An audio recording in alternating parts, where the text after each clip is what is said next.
y fabuladores. Como dice que el mejor moderador es aquel que menos se nota, voy a hacer de una manera muy breve una descripción de los autores que nos están acompañando aquí, en el orden que nos pusieron en el programa. Luego haré un par de sugerencias para que ellos puedan elaborar y puedan hacer su propio discurso. Voy a empezar con Anelio Rodríguez Concepción, de aquí de La Palma. Es poeta, narrador, novelista. No voy a poner todos los títulos, ni mucho menos, nada más quiero destacar que dirigió la revista La Fábrica, miscelánea de arte y lectura, y uno de sus últimos libros es Historia Ilustrada del Mundo. Mi compañera Mónica Lavín, colega muy querida, cuentista, novelista, excelente entrevistadora. Algunos libros de ella han sido galardonados, como Ruby Tuesday no ha muerto, Café cortado, y con su novela sobre Sor Juana Inés de la Cruz titulada Yo la peor, obtuvo el premio Ciudad de México Elena Poniatowska, que le mereció un reconocimiento amplio. Y también fue finalista del tercer premio bienal de novela Mario Vargas Llosa por su novela Cuando te hable de amor. Marcelo Luján, naciste en Buenos Aires, ¿verdad, Marcelo? Pero resides aquí ahora, ¿no? Sí, también, como todos los que nos acompañan aquí, manejan los dos géneros: cuentista, Flores para Irene, En algún cielo, El desvío, y novelista, La mala espera, Moravia y El subsuelo, que fue premio Dashiell Hammett.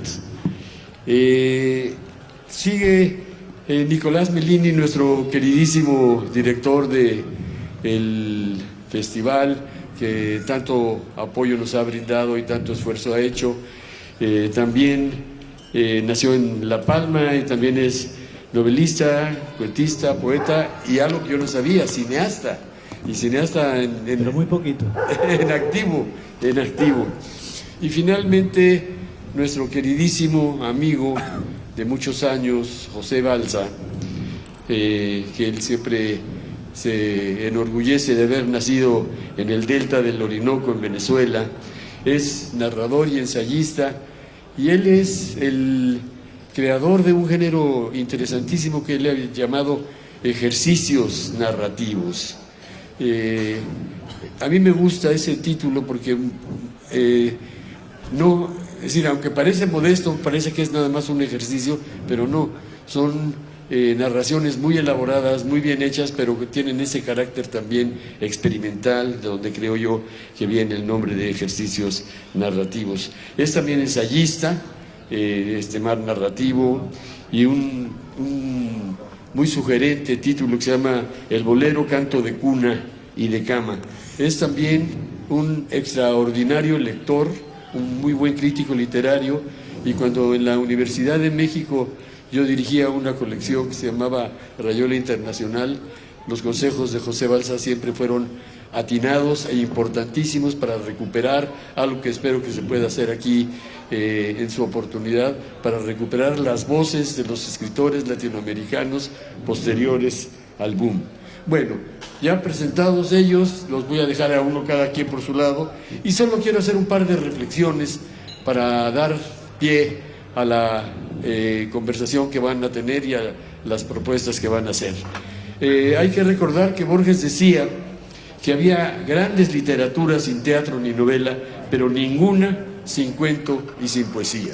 O sea, el cuento como uno de los elementos básicos de una gran tradición literaria.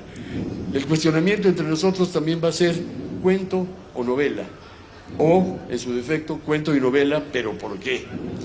Y recuerdo también alguna otra circunstancia que Borges aludía, que decía que él pensaba, aunque él no escribió novela, decía, él pensaba que los cuentos surgían a partir de situaciones, mientras que la novela surgía a través de los personajes. Y por último, diría yo, el cuento ha tenido siempre la fama de, sobre todo, necesitar inspiración, o sea, es desde inspiración poética, en tanto que la novela, pues todo parece indicar que es más bien una cuestión de disciplina. Así que, pues sin mayor trámite, yo les voy cediendo... ¿Así? Le voy cediendo la palabra, voy a empezar con mi querido y admirado amigo José Balsa. Sí. Antes de morir, calcinado. Bueno, buenos días, han sido muy valientes en venir desafiando la temperatura. Yo voy a tener una intervención un poquito larga, me perdonan de antemano, y tiene 2 puntos esa intervención. La primera es, bueno, ya que esta mesa se llama cuentistas, narradores, fabuladores, yo voy a hablar de cómo concebí el hecho de escribir ficción. Y la segunda parte es que existen antologías y uno se lleva las antologías y allí hay diversas personas que escriben y podemos ver los cuentos, las muestras de las obras o de una persona en una antología o una antología general de muchos cuentistas.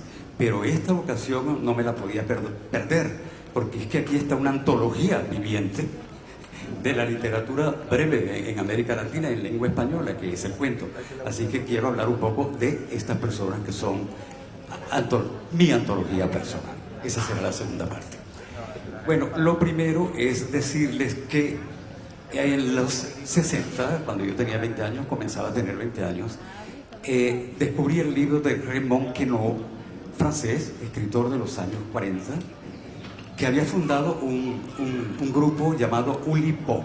Y este grupo era para considerar que la literatura era como un taller mecánico, un taller de madera, etc. Había publicado un libro que se llama Ejercicios de Estilo. Ese era el nombre que tenía el libro de Raymond Queneau. Me impresionó muchísimo el título y para mi felicidad encontré casi enseguida una obra de Guillermo Meneses, un extraordinario narrador venezolano de los años 50 y 40, al cual a una de sus piezas, a una de sus narraciones, él le había puesto el nombre de Ejercicio Narrativo. De allí yo tomé el nombre de Ejercicio Narrativo para mi trabajo. Él nunca más lo usó, no le dio importancia, pero yo sí, porque vi que en la idea del ejercicio cabía pues todas las libertades que la academia o los géneros o el canon de lo que debe ser una novela, un cuento, no permitía. Esta libertad del ejercicio es la que yo aproveché pues tomando el nombre del trabajo de Guillermo Meneses. Lo que me interesaba de esta cosa del ejercicio es, por ejemplo, una cosa que le escuché decir a Medardo Fraile, un gran cuentista español. Estuvo bastante olvidado porque él se fue a vivir a Escocia y creo que regresó hace unos 15 años a Madrid y ha muerto, lamentablemente. Pero una noche en un bar en Madrid lo escuché decir que un cuento comienza con el título. La verdad es que nunca había pensado yo en este problema del título de un cuento y cómo se comienza un cuento con el título. Francamente es una ocurrencia de Medardo abismal, porque el título efectivamente puede ser una llamada de atención al lector, para que el lector no olvide ese cuento y lo va a memorizar y recordar. O hay otro lector que no le hace caso a los títulos, sabiendo que es algo que exige tanta dedicación. Pero también el título indica que la persona que va a escribir el cuento, el cuentista en potencia o el cuentista que ya se va a realizar, tiene una realidad preverbal, algo anterior al propio cuento, algo que forma parte de su vida, de sus hallazgos, de su inconsciente, de su desconocimiento, y que de repente aflora en el título, sea porque el título está puesto al comienzo, antes de escribir el cuento, o después de escribir el cuento. Estoy tratando de ver bajo este sol sí. Gracias, maestro, pero vas a tener que estar horas y horas y horas. No, mentira, ya está bien. Sí.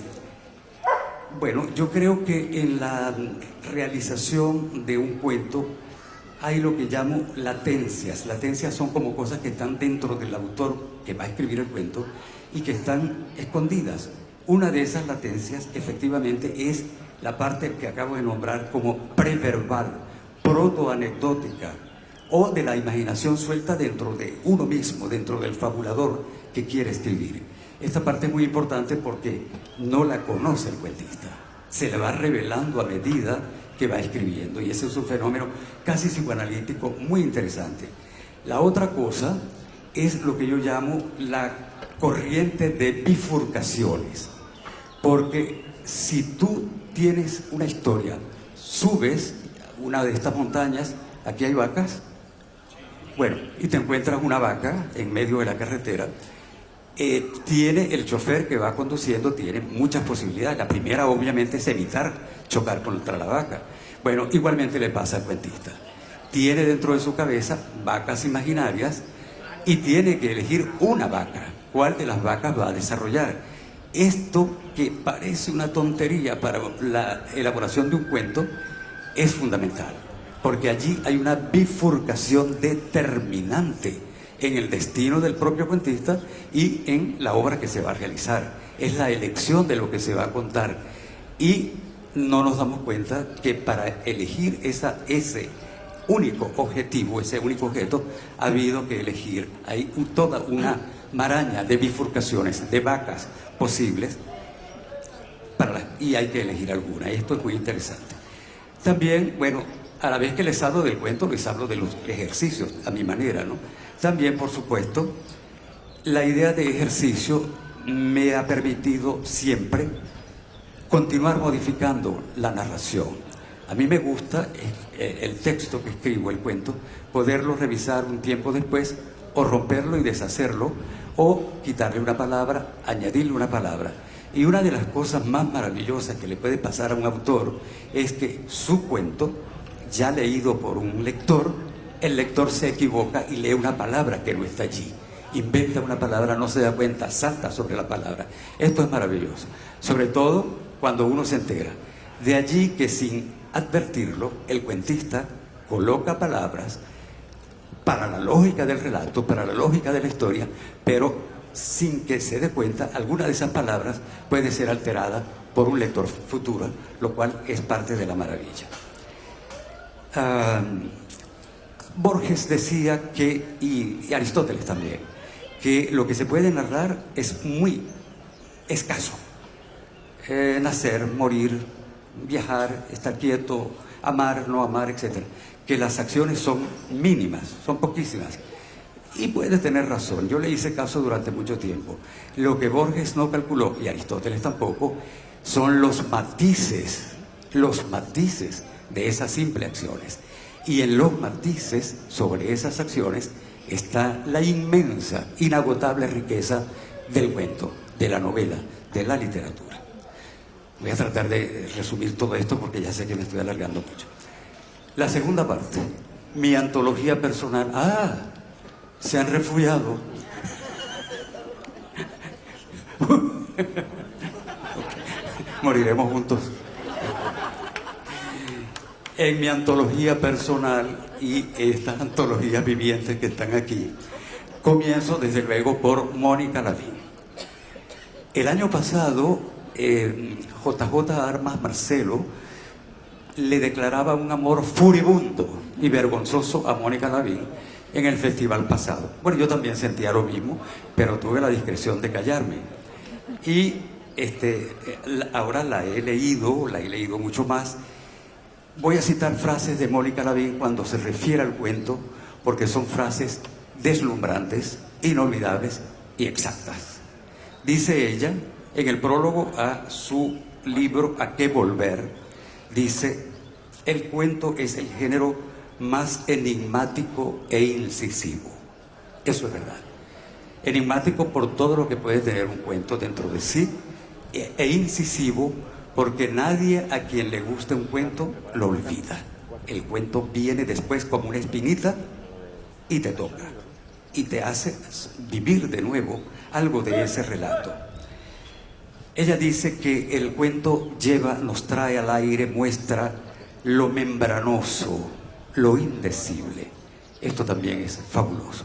No solamente lo indecible, recuerden que hablé ahora de los matices para las acciones que Aristóteles y Borges condenaron, sino también que ese aflorar del tema del cuento o de la narración es como membranoso, nunca es preciso, es como un tejido que se desenvuelve precisamente en el cuento. Dice que escribir un cuento, el hecho de hacerlo es un oficio en vilo, y es verdad. Claro está que la escritura del cuento es el momento del rayo, en que tú lo redactas y él surge, pero eso viene desde mucho antes. Así que es un proceso en vilo que vive en uno y que tiene, según ella, es como un tiro en la escritura, es como un disparo, es una cosa así. Bueno, esto es Mónica Lavín en cuanto a pensadora del cuento, cosa que admiro profundamente y agradezco, Mónica. Ahora, dentro de su propia obra y mi antología de la obra de ella, están relatos como La carta a que volver, siempre, y dice ella, para concluir yo la parte de ella, siempre tengo sed de cuentos. Yo también siempre tengo sed de cuentos. Y tengo sed de cuentos especialmente después de una experiencia muy particular, la experiencia de haber leído cuentos. Me estoy alargando mucho, ¿no? Me estoy alargando mucho, ¿no? Bueno, después de haber leído los libros de Nicolás Mellini, me quedé con una sed de cuentos que producen todos los grandes cuentistas, ¿no? Pero con lo de Mellini, por razones muy particulares, y una de ellas, de tantas razones, diré después acerca de él. Yo creo que los cuentos de Mellini en esta mi antología son como rapsodias, no son exactamente relatos en el estricto sentido. Hay como una cosa rapsódica que tenían los grandes narradores antiguos y que él, sabiéndolo o no sabiéndolo, lo practica. Claro que he visto a Africanos en Madrid, he visto Brindo por el hombre más puro. Hay ese relato extraordinario, enigmático, como dice Mónica, que se llama Hijo, un relato enigmático de un chico que toca la puerta de la habitación de la mamá y hay allí una reacción de ambos insólita. Pero claro está, la famosísima pieza de Mellini, El futbolista asesino, y esto era lo que les quería revelar, me ha llevado, yo he sido más o menos, he tratado de ser buena gente, responsable, a hacer las cosas adecuadas a mis alumnos, no quemar a ningún escritor, amigo mío viviente, hacerlo arder en el fuego. No, me he mantenido más o menos equilibrado. Pero es que cuando leí El futbolista asesino, he aprendido un sentimiento nuevo. Yo vivo ahora con la sed y el sentimiento de matar. Quiero matar. Sobre todo a cierta gente que está en el poder en Venezuela. Eso lo he aprendido con El futbolista asesino, que es alguien que mata por matar. Ha sido una lección extraordinaria. Del maestro joven que está aquí, todo el mundo es muy joven delante de mí. He leído solo, porque no he podido conseguir su otro libro, y él lo sabe, La historia ilustrada del mundo. ¿Se llama así? Sí. Es efectivamente una historia del mundo, porque el mundo, para cualquier persona, es su familia. Hijos, hermanos, padres, amantes, amigos. Ese es el mundo. Por mucho que vayas a Pekín, que trabajes en la Universidad de Nueva York o en la UNAM, por mucho que Hernán Lara Zavala me obligue a ayudar a hacer una colección de autores nuevos, siempre el mundo es esa amistad de Hernán, la familia, mis amigos. Ellos van conmigo, aunque se mueran, siguen estando conmigo. Así que hay un mundo propio. Y este es el magnífico y extraordinario poder que tiene este hombre de dar vida a seres de aquí, de La Palma, sí, de aquí, de La Palma, donde uno va encontrando aparentemente personajes inofensivos, una tía, una abuela, etcétera. Pero es tan poderoso el lenguaje y el rescate es tan maravilloso que sin duda están vivos de nuevo. Eso lo logra este señor. Para concluir, Hernán Lara Zavala, dentro de esta brevísima antología que he querido decirles. Bueno, Hernán ha escrito una novela excepcional, que es la novela Península. ¿Te acuerdas? Sí. Es una novela sobre su región de origen o de tu familia, ¿no? De tu familia. Y tiene que ver, por supuesto, con una zona espléndida y terrible del México de antes y de hoy. Y es una zona donde conviven o están allí en pugna, no lo sé, mayas, mestizos y blancos. Y en esta novela pues hay ya elementos. Hernán ha estudiado muchísimo literatura inglesa, ha vivido en Inglaterra, así que es un maestro en el manejo del español y también del inglés. Y sin duda ha habido sobre él dos circulaciones de autores que yo admiro profundamente. Uno es Henry James, mi autor predilecto en lengua inglesa, y Pritchett, el gran crítico inglés. Todo esto ha, creo yo, modelado la prosa de Hernán y también de algún modo, en este caso, su novela. Conozco de él el libro de relatos de Cecil Chen, que es del 2012, y allí pues hay relatos memorables. Por ejemplo, un relato que se llama A la caza de iguanas. Ya ustedes se imaginarán lo que puede ser. Es un relato de tu juventud, creo, Hernán. Unos chicos yendo a cazar iguanas. Hay otro que se llama La querella. Es muy Henry James ese cuento. Es un sacerdote, no visiblemente sacerdote, que llegó a un poblado perdido y está el otro sacerdote. Hay allí una tensión a los James magnífica. Y ha escrito también Hernán un cuento hermosísimo llamado Lisbeth. Es la historia de amor de alguien por una adolescente, y probablemente adolescente él también. Una de las historias de amor memorables de la literatura latinoamericana. Hernán cita una frase de Pritchett que les voy a decir. Esta frase es... Hay dos frases de Pritchett, el crítico inglés, que les voy a citar, y las he tomado de Hernán. Creo que las he tomado de ti. No, esta frase es de Hernán, es del propio Hernán, y no se parece a él, pero es magnífica. Dice: creía en la tolerancia en todos los ámbitos de la vida, menos en el intelectual. Esto es extraordinario, terrible. Creía en la tolerancia en todos los ámbitos de la vida, menos en el intelectual, porque allí no se puede ceder. Esta es una frase de la novela Península. Y para terminar, e ir huyendo por allá, la frase de Pritchett, que creo que vale la pena citar hoy, dice: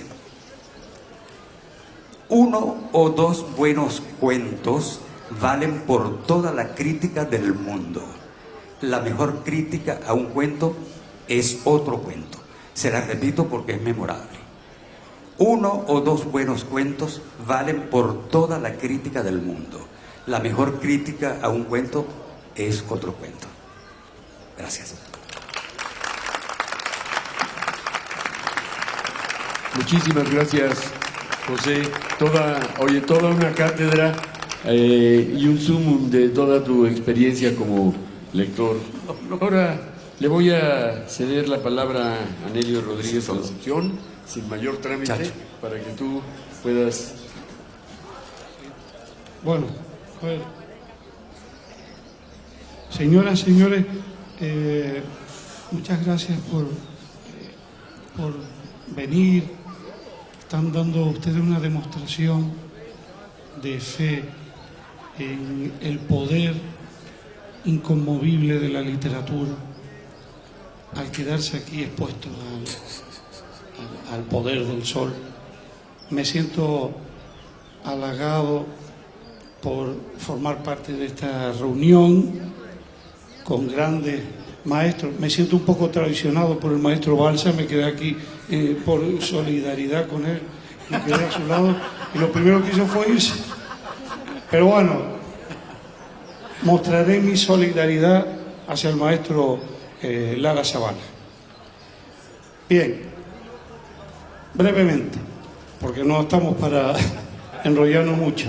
Menos mal que el recital creo que es en la Plaza Chica y allí sí hay sol. Menos mal. Brevemente, es muy complicado escribir un buen cuento, y cuando uno se ejercita en ese trabajo, poco a poco, como ha sido mi caso, lentamente y durante años, y un poco alejado del mundanal ruido, allí donde se cuece lo que a Juancho le gusta tanto, que es las moviditas de las capillitas de de las formas de poder que hay en la República de las Letras, pues uno va adquiriendo, casi sin darse cuenta, las herramientas para controlar ese oficio de narrador. Yo tengo un problema, y es que soy cuentista desde joven, gracias a Elsa López, que me metió en ese fregado, me encargó un libro de cuentos, que es La Habana y otros cuentos. Luego ella cogió, yo le mandé unos borradores y tal cual los publicó. Y es un libro de borradores de cuentos que me persigue porque se sigue la gente. Es esas cosas, lo que decía el maestro Emilio González Deni, que los libros luego toman vida por sí mismos y ya son como criaturas que se echan a andar y adiós. Bueno, soy cuentista desde hace muchísimos años y me ocurre que no puedo librarme de todas las lacras que llevan implícito el trabajar un oficio. En un cuento no puede sobrar ni puede faltar nada, todo tiene que estar encajado, pero encajado de una manera, diría, que atroz, es algo, llega a convertirse en algo atroz. Yo tengo el síndrome del cuentista, que es que haga lo que haga, está marcado por esas herramientas y esas reglas del oficio del cuento. Me cuesta muchísimo escribir una novela porque sin querer acabo poniendo todo el rigor del mundo en la escritura como lo pongo en un cuento, pero claro, son cosas diferentes. El cuento es más breve y por tanto el recorrido es menos agotador. Bueno, es agotador, pero ya hay menos tiempo de elaboración. Y cuando hago una novela es como si estuviera escribiendo un cuento que se alarga, que se dilata y llega a convertirse en una especie, por eso digo lo de síndrome del cuentista, una especie de tortura. Todo tiene que estar en su sitio, no puede sobrar ninguna palabra, no puede faltar ninguna palabra, no digamos de las comas, bueno, de los signos de puntuación. Es algo tremendo y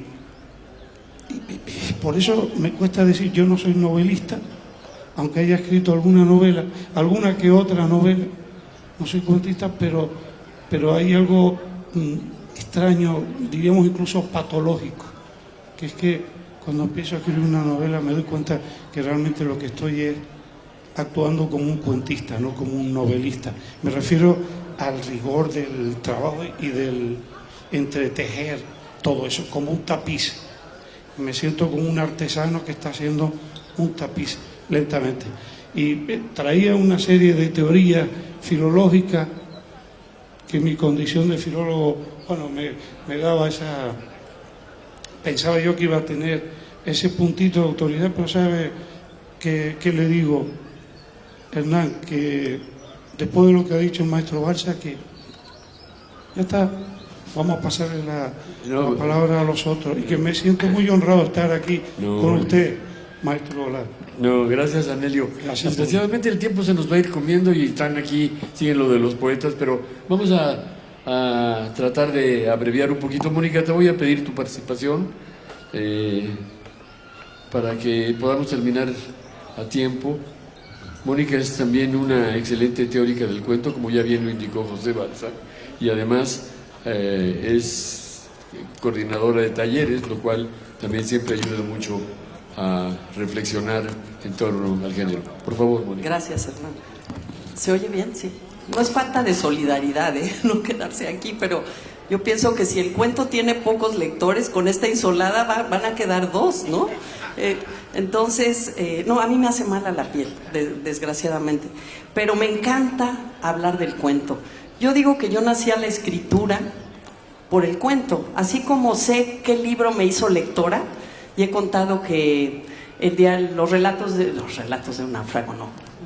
Robinson Crusoe de Daniel Defoe me hizo lectora, este poder de los libros para hacer de ti lo que quieren, lo que sea, para hacerte náufrago, hombre, tener sed. sí sé que cuento me hizo no solo lectora de cuentos, sino ansiosa de la escritura del cuento. La Sirena ha sido traducido de varias maneras, de Ray Bradbury, este cuento leído en la secundaria donde aquel bicho solo, legendario, asoma por el mar y da un aullido cuando ve la luz del faro porque piensa que hay otro y él es un solitario. Me di cuenta que el cuento habla como ningún otro género, quizás de la soledad humana, de la fragilidad. Y ya quise escribir cuento, quise intentar eso que se puede hacer, decir lo menos posible. Yo siempre digo que el cuento es lo que calla. Y yo desconfío de las demasiadas palabras que a veces tiene la novela, a veces tiene la gente también. Y el cuento me parece que en este ejercicio que ya contaba José Balsa, de elegir lo que se cuenta para lograr el efecto deseado que muchas veces ni el propio autor sabe realmente qué está contando, ¿no? Esas otras aguas, esas aguas profundas del cuento que están ahí porque se está contando un suceso, algo que aparentemente es pequeño y que revela con hondura algo que nos atañe a todos. Creo en el poder del cuento para formar lectores, creo en el poder del cuento para leernos entre naciones e idiomas y en esta brevedad de la lectura poder ver cómo miran otros, y hermanarnos en un territorio donde lo breve permite muchas miradas al mismo tiempo. Pero ojo, el cuento es engañoso. Uno no recuerda libros de cuentos. Ahorita que estaba mencionando José Balsa algunos títulos, uno recuerda cuentos específicos, el Evelyn de Joyce, el beso de Chekhov, el ahogado más hermoso del mundo de García Márquez. Uno, porque son mundos enteros. Quizás el libro es el pretexto para que estén juntos, porque ¿quién iba a publicar un cuento solo como se publicaron originalmente en revistas y periódicos? Pero su habitar forzadamente un libro, yo creo que es una especie de artificio que no necesariamente pide que uno lea un libro de cuentos de un tirón. Imposible, porque el efecto revelador del cuento va a ocurrir después. Yo creo que es como un Alka-Seltzer, no sé si aquí hay Alka-Seltzer, estas pastillas efervescentes. Yo creo que el cuento es eso, parece pequeño, inofensivo, redondito porque es redondo, uno elige muy bien de dónde a dónde contar, como cucharón ante todo el caos del acontecer humano, y tiene que burbujear dentro de uno, y para eso hay que darle tiempo. Yo creo que los cuentos hay que leerlos en dosis precisas, uno, luego mucho tiempo después de otro. Es como la escritura, no se pueden escribir cuentos uno tras otro, ni siquiera uno un día después de otro, aunque Hemingway dice que escribió 3 en Madrid y que le subían de la tasca que estaba abajo tortillas de papa para poder seguir escribiendo. Yo creo que, bueno, él hizo mucho con el mito y con la maravilla de la teoría del cuento de Hemingway, que sí es escribir con la mayor economía de palabras y emociones, pero yo creo que no se puede escribir un cuento seguido de otro, ni un cuento un día después de otro, ni un cuento una semana después de otro, y casi ni un mes después de otro, porque cada uno exige su labrado, su trabajo. Decía Isaac Bashevis Singer, el escritor, que el cuento mitigaba su deseo de perfección. Yo creo que el cuento nos produce eso a los narradores. Si escribí novela, fue por un error, que ahora me gustó el error, porque me gusta escribir novela también, que es otra experiencia diferente, pero fue porque no me cabía en un cuento el manojo de preguntas que yo me estaba haciendo sobre un asunto que no se volvió un asunto, sino se volvieron personajes. Pero yo pensé que siempre iba a ser cuentista, entonces yo voy y vengo de la novela al cuento, sabiendo que el cuento siempre estará ahí conmigo, y que sé que tiene menos lectores, pero que hay mayor complicidad con el lector que te encuentras de algún cuento tuyo. Hay una especie de entendimiento silencioso que es muy afortunado para el solitario escribir. Yo me pregunto por qué no nos pregunto, perdón la redundancia, cuando te dicen enumera tus libros favoritos, ¿por qué no dicen tus cuentos favoritos? enumera tus cuentos favoritos. Yo los podría enumerar con mucha más facilidad que mis novelas favoritos. Y ya con este apunte los libero de insolarse demasiado. Gracias. Muchas gracias, Mónica. Ahora le voy a pedir, por favor, a Marcelo Luján que haga una reflexión, que ayer ya estuviste hablando sobre el cuento, así que Sí. por favor. Bueno, tenemos todavía un ratito, o sea, unos 7 minutos para cada uno de ustedes. Vale, genial. Bueno, nada, un placer estar aquí. Estamos envidiando un poquito a los que están en la sombra, pero hay algunos valientes aquí en el sol. Nada, en la charla que cerró la agenda de ayer, hacíamos hincapié en este género, y es algo que con Mónica también lo hablamos antes de subir.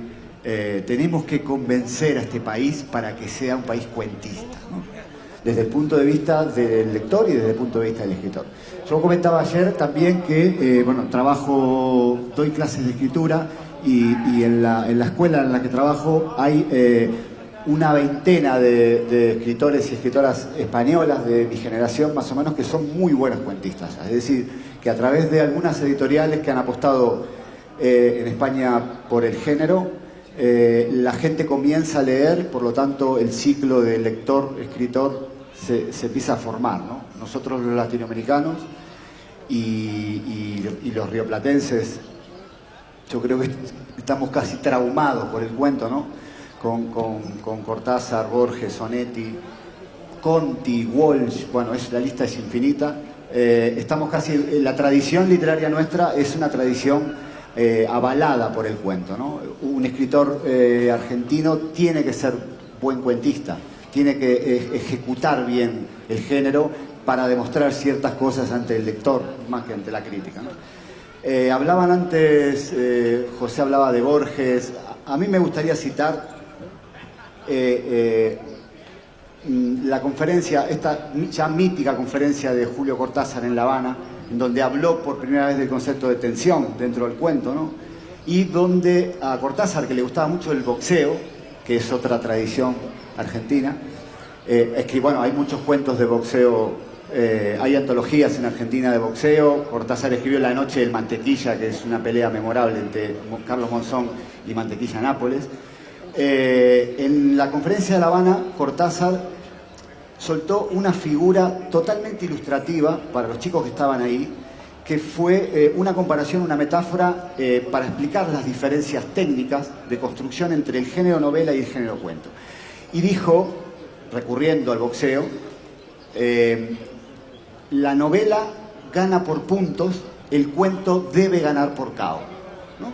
Y es una figura que yo siempre que la digo, cualquier persona que intenta tener acercamiento al género, la comprende inmediatamente y sabe los riesgos que significan escribir un cuento, ¿no? El cuento tiene una estructura muy reglada, como decían los compañeros, impide cualquier distracción por parte del lector.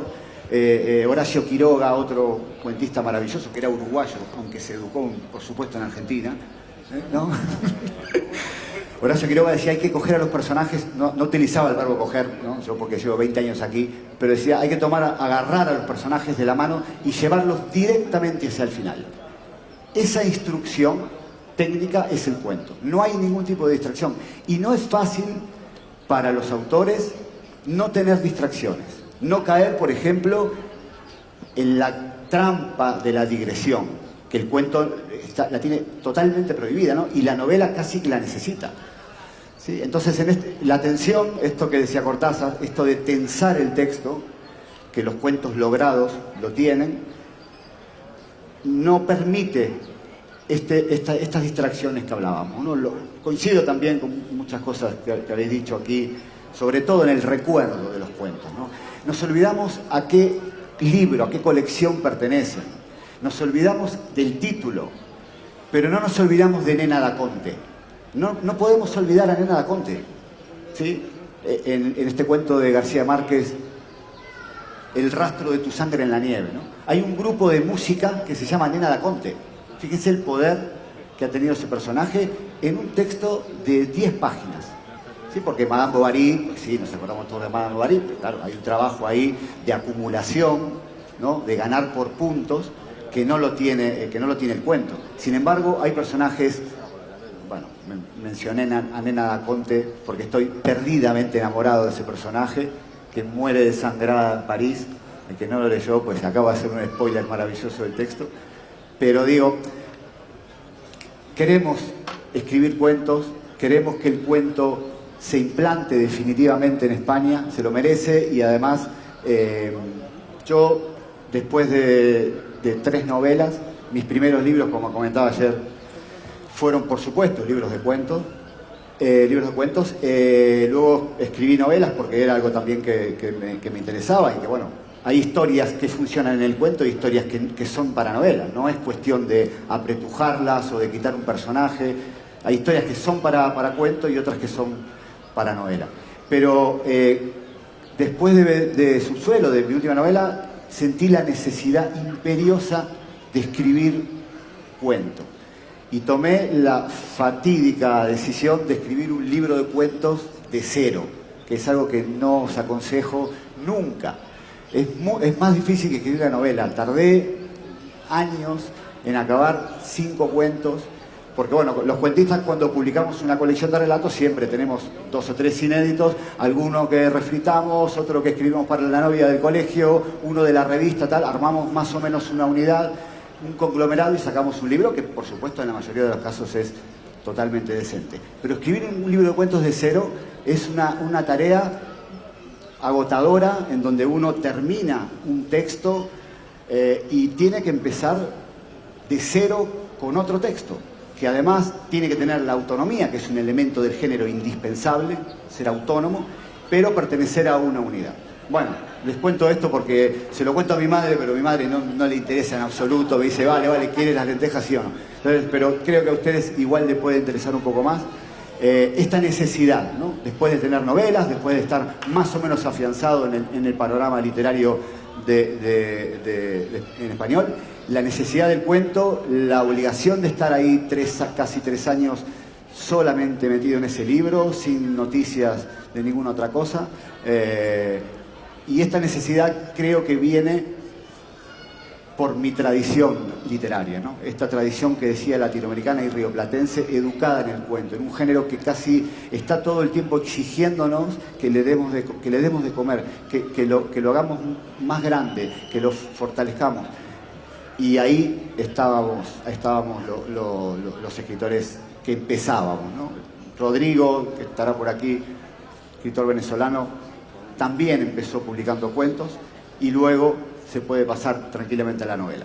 Yo estoy contento de que algunas editoriales españolas, Menos Cuarto, Páginas de Puma, apunten directamente al género y consigan transportarle al lector colecciones de relatos, más allá de los clásicos que tenemos, de autores nuevos, ¿no? De autores que están empezando a escribir o que tienen una cierta trayectoria, pero no en el género. Así que parece un discurso proselitista el mío sobre cuentos, y lo es, porque quiero que leáis cuentos, ¿no?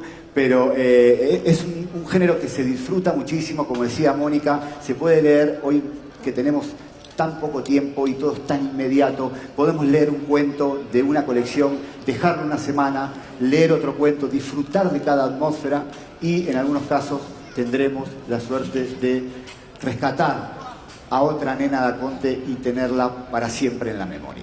Gracias. Muchas gracias, Marcelo.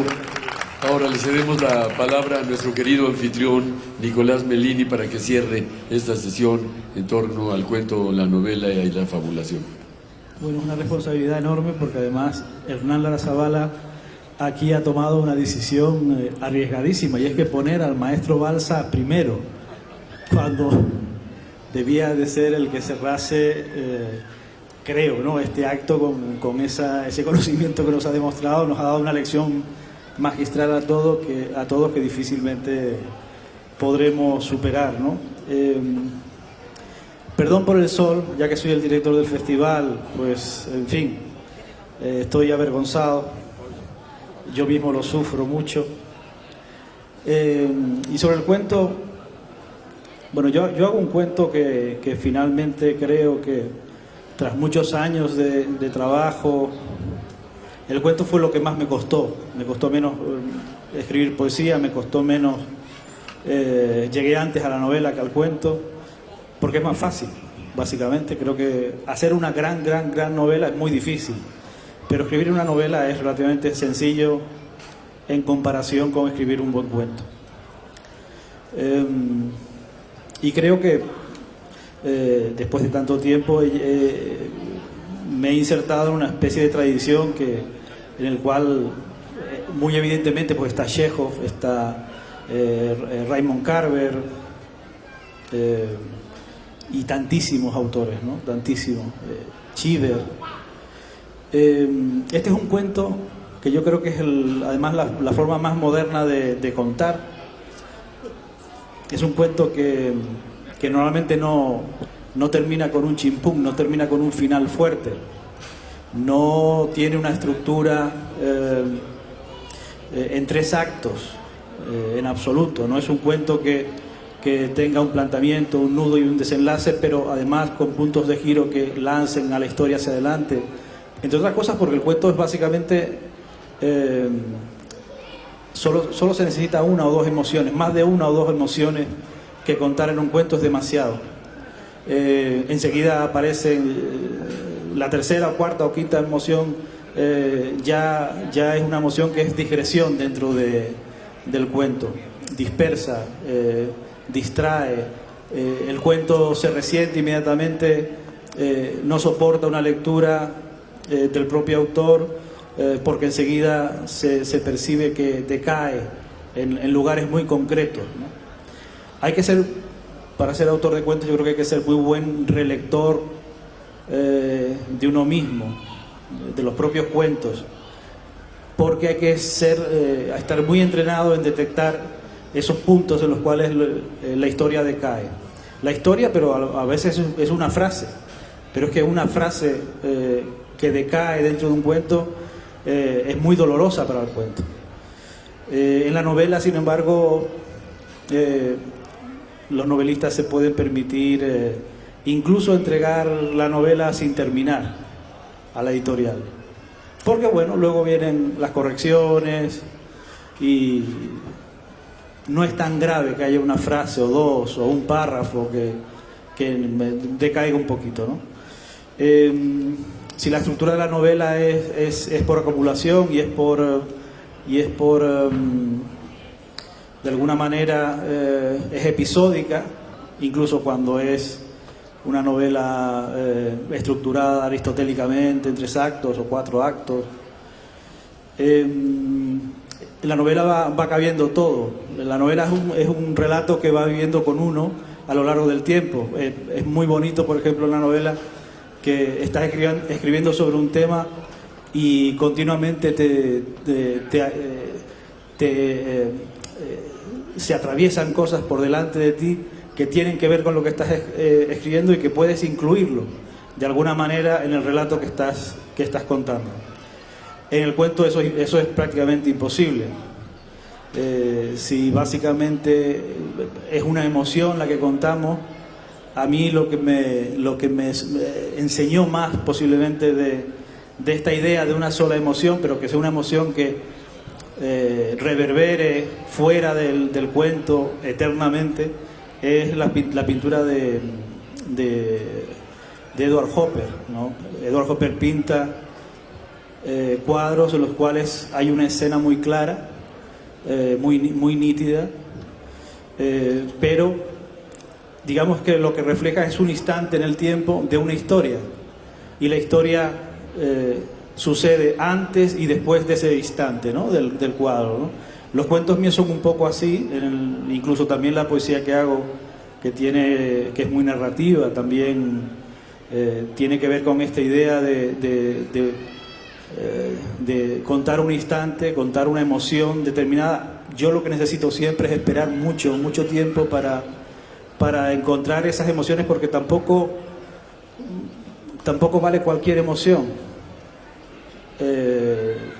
Un autor al final lo que hace es seleccionar muy específicamente, esperar a descubrir en el mundo esa emoción que merece la pena ser contada en un cuento, ¿no? Y eso requiere una espera en alerta, estar siempre muy alerta a ese tipo de... Uno no deja de trabajar nunca cuando está escribiendo cuentos, porque siempre tiene que estar...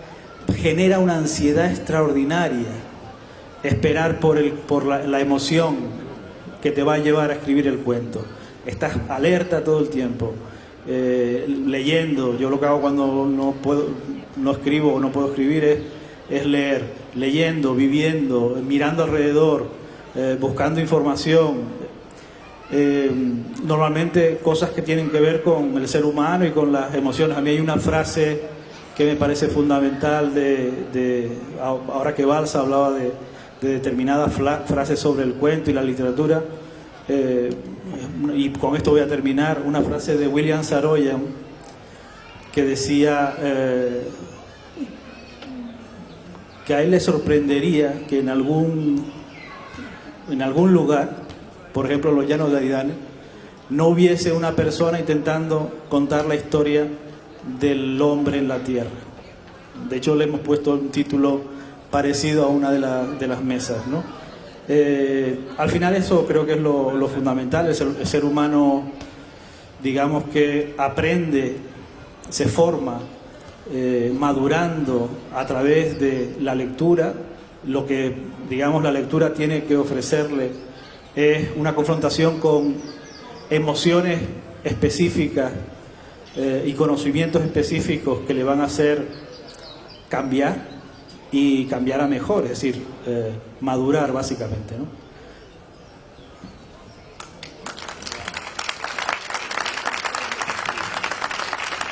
Muchas gracias a nuestros 5 autores, muchas gracias a ustedes que como yo tuvieron que resistir el sol. Fui el único de los compañeros que no se rajó y que se fue a refugiar a la sombra.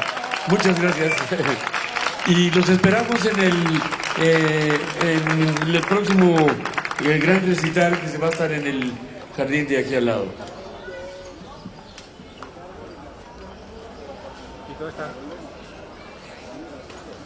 Creo que la primera fila merece...